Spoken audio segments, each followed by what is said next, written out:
nakatira. Ayoko sa mga Indio.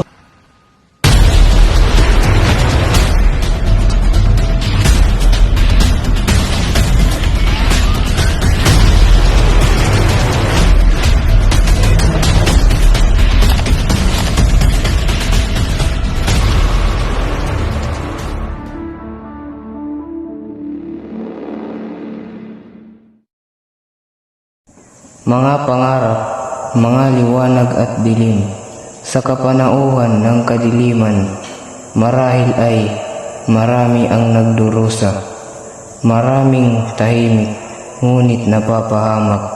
Oo, nabubuhay ang takot at paghihinagpis. Hihintayin ko ang araw na itong lahat, kaya ay lilipas, malayo sa kabiguan at pang-aapi. Kaya kayong mga kalaban ko, mga dayuhan, huwag niyo kong salingin. Noli me tangere.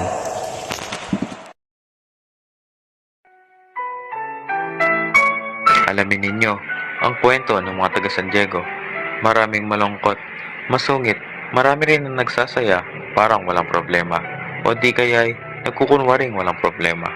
Sa kalye Anruague ng Binundok, sa isang malaking bahay, nakatira si Don Santiago de los Santos, na higit na kilala bilang Kapitan Tiago. Kilala siya sa buong bayan.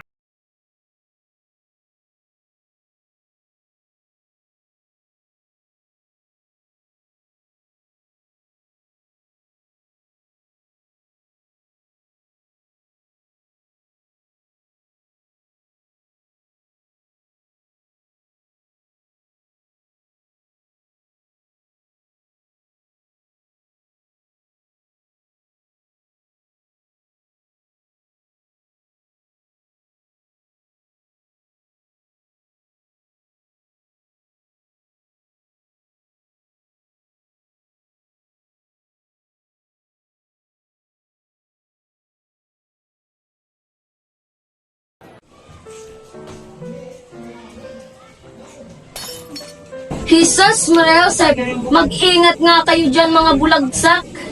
Napakalaking handaan nito. Ano sa tingin niyo? Naturalmente, si Don Santiago ay napakayaman. Hindi na niya alakanin pa ang gumasta ng labis. Nagayaya mo ang bansang ito. Halatang ibang pamamahala kumpara sa pamamahala sa Madrid. Ang masama ba, mga Indio ang nakatira?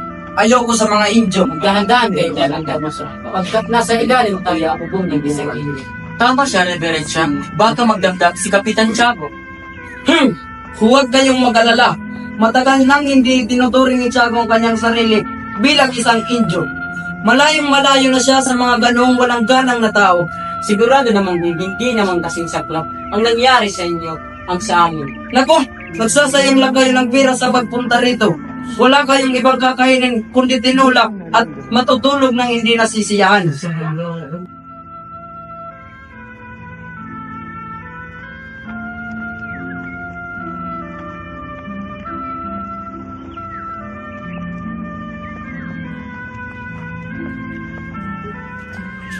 Mga Ginoo, ikinalulugod ko ang pagkilala sa inyo, ang anak ng nasirang kaibigan ko na si Don Rafael.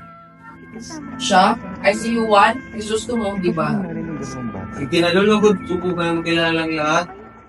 Aba pa din Damaso, ang Tora ng San Diego. Ikinalulugod ko po kayong kilang muli ang kaibigan ng ating ama. Oh, nagkakamali ata ako. Patawad do, Reverensya. Hindi ka nagkakamali, iho. Ngunit hindi ko kailanman naging matalik na kaibigan ang iyong ama. Kung gayon pala ay ikaw ang anak ng masirang si Don Rafael Ibarra.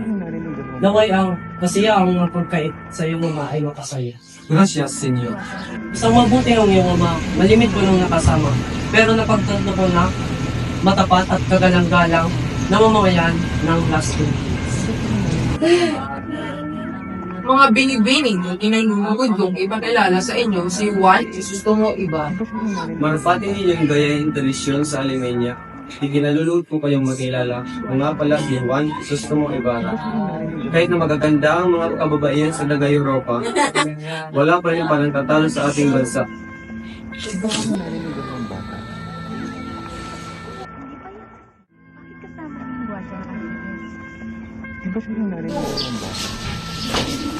Padre Damaso, mas nararapat kang umupo rito.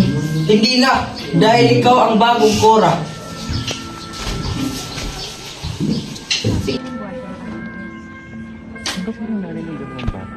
Ang kang wala sa ating bayan, Senyor Ibarra. Itang taon po, Ginoo.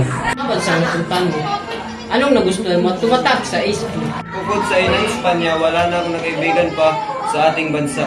Kung gayon na isa kang bulag na hangal iyo, bakit nagsayang ka pa ng pera sa pagpunta ng Europa kung wala ka rin namang magugustuhan? Senyores, huwag kayong magtaka sa aming dating Cora. Ganyan-ganyan din ang pakikitungo sa akin noong ako'y bata pa. Ako'y mauna na. Nakita ninyo? Napakasamang magpadala ng inyong mga anak sa ibang bansa, mayayabang at walang galang.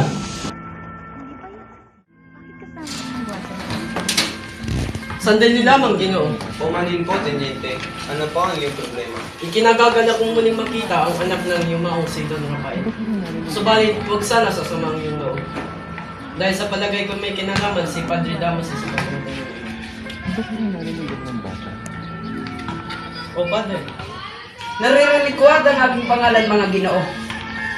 Totoo ba, Padre Damaso, na may kinalaman ka sa pagkamatay ng aking ama? Pinagbibintangan mo ba ako, Ginoo? Lapastangan ka!